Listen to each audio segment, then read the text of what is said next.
Welcome to another video review of Salmonella. Today it's Christmas. It is gonna be crema. We about to get it in. Super backwoods European Christmas. I imagine Krampus is gonna be up in this. If it's not, then we're just gonna delete the video. Just like fuck it.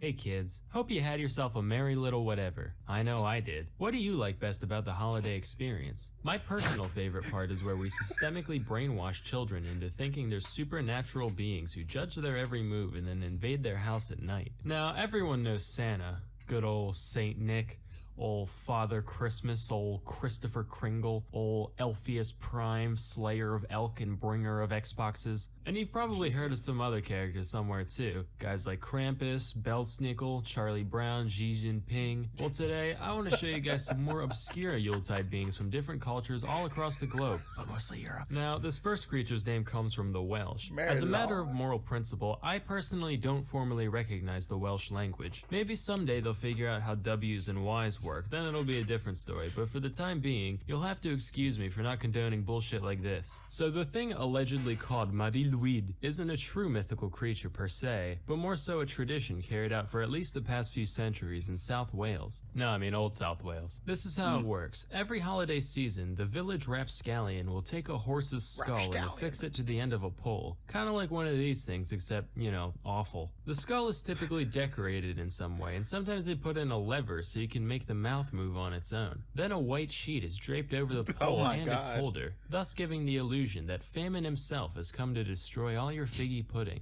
From here, one would think that the nightly festivities would include welshing your trousers and repenting for a lifetime of naughtiness, but no, it gets better. You know that whole mouth-moving thing? Turns out that's not just for taking wild snaps at the faces of innocent children. The Mari-Lwyd and its party of caretakers will go around to random houses and sing a song about wanting to be let inside. The inhabitants are then expected to sing back with excuses as to why they don't want this abomination in their home. All in rhyme, of course. This goes back and forth until either the Mari-Lwyd gives up, or the party's invited in, at which point they get to raid your pantry and drink all your beer. So if you ever find yourself rap battling a horse skull in South Wales, don't panic.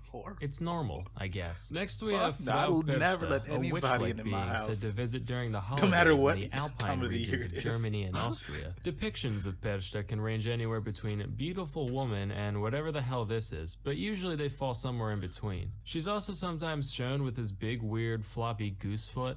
That's because she's apparently real into spinning. Not the 2-foot kind though, the 1-foot kind. It's said that this delightful spinster pays a visit to all the little wiener schnitzels on the 12th night of Christmas. If you were well behaved and hardworking this year, she might leave you a small silver coin in your shoe. How kind. But if you've been an inattentive young lady and didn't spin all your flax that year, Perchta will trample all your half-woven fibers as punishment. And you'll say, weird flax, but okay.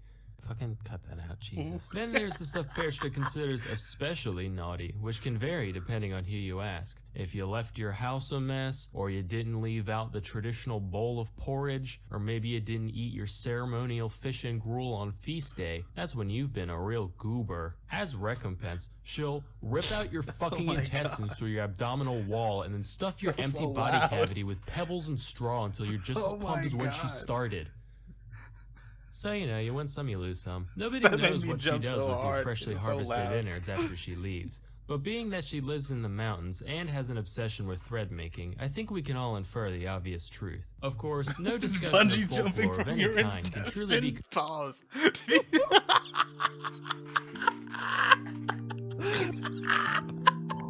Yo, you saw that? You kind of like subverted my expectations too.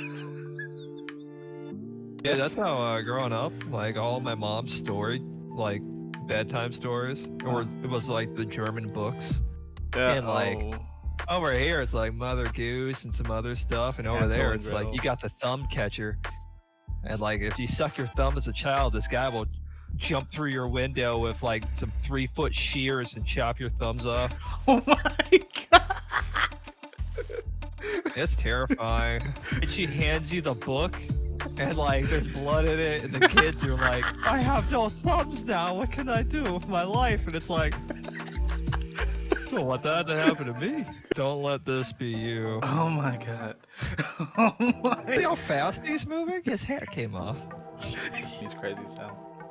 Complete without taking a look at Iceland. Between the centuries of isolation and the volcanic fumes constantly spilling out over the countryside, it's no wonder that they're one of the world's biggest exporters of whack-ass mythology. Seriously, according to one 1998 survey, over 54% of Icelandic citizens said they believed in elves. Let me repeat that just so we're all clear. In 94? In 1998, the majority of the population of Iceland said they believed in elves, and a very large portion probably still does today. As such, the cast of characters said to visit during the holiday season over there is naturally quite diverse. The main lineup consists of the family pictured here. This is the leader of the bunch, a troll, goblin, ogreish type lady named Grilla. Grilla just fucking eats kids. That's it. She's said to prefer the naughty ones, but as long as it's small and made out of kid, she's game. Then you got her husband, Le Palu, who lives with her in her cave, generally considered to be equally ogreish. When the holidays roll around, if there's no soot in your fireplace, he'll reward you with a pickled herring. But if it's dirty, he'll scoop up the ash and dump it in your bed. Ooh. Nah, just messing with you. None of that's true. He also just eats children. The couple also has a giant cat called, this. The cat's main concern is whether or not a person received new clothes for Christmas. Pretty hypocritical considering it walks around naked all the time, but whatever. Anyway, if you got new clothes, then good for you. You got new clothes. On the other hand, if you didn't get any, well, can you guess what he does? You want to take a wild stab?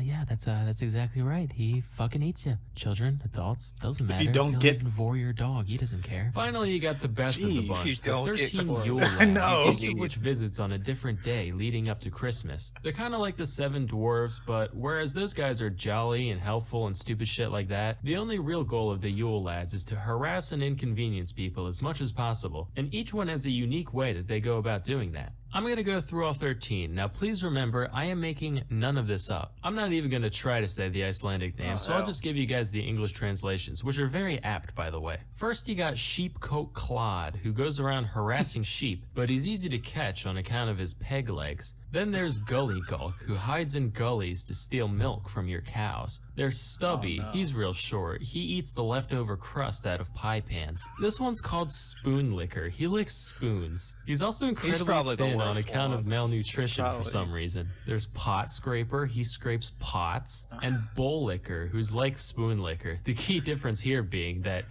he licks bowls. You got Door Slammer, who slams doors in the middle of the night. And then Skier Gobbler, who gobbles up all your skier, which is like a Nordic yogurt type thing. Whoa, who's that up in the rafters? It's Sausage Swiper, of course. Here to swipe your sausages. And who's that in the windows? You bet your ass it's Window Peeper. Look at him peep. And who could forget our favorite, Doorway Sniffer, who sniffs your doorway with his giant freakish nose to seek out bread. There's Meat Hook, he steals your meat with a hook. And finally, Candle Stealer, who fucking, you get the picture. So if you know some kids who just won't behave, maybe it's time to take a page out of Iceland's book come next holiday season. Now remember, your friend dressed up as Grilla doesn't have to actually eat the kids. Just bite them a couple times, that'll be enough. Anyway, with New Year's right around the corner, the time comes to make our New Year's resolutions. While you may spend New Year's Eve getting hella turned, why not spend New Year's Day getting hella learned? You can do just that with Skillshare.org. Skillshare is an online learning community. But I still think elves run around. They Hell got yeah. names like that. Nah, it's probably because there's some motherfuckers around there that actually do that shit, and it's like, oh, the elves are still afoot. It's like, who's that sniffing my door? Specifically hire like people under 5 foot. They just go around peeping in windows and lick bowls. Like the midgets have a club. Hey, Bjorgen Smorgen, go up there and grab their sausage.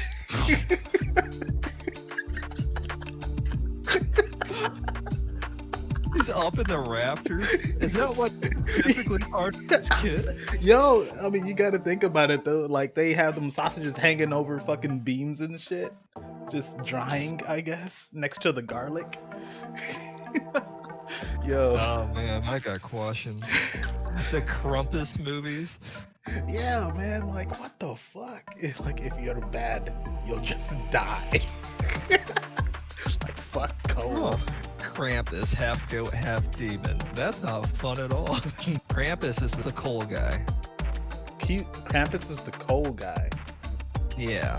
So basically, if you've been good, well, it just said it contrasts. So it's kind of like you got Saint Nick that visits the good children, and Krampus murders the bad children.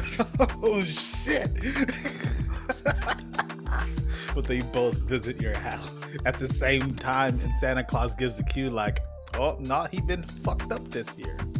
You have two choices, so they can both get into your house. You're right. Okay. Fairly easily. Oh, my God. Yeah, fuck. Yeah, European Lord's ridiculous. But anyways, hope y'all liked it. Leave a like, subscribe, comment, links down to the description to this video. Check him out. This dude's funny as hell. Sam O Nella Academy. Like the video on his channel too. Subscribe to him because, of course, we wouldn't be talking about it if it didn't exist. He didn't exist.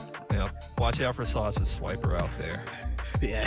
If you feel like your sausage is getting swiped and your doorway's being sniffed, you better, and your spot's I find that being offensive. scraped.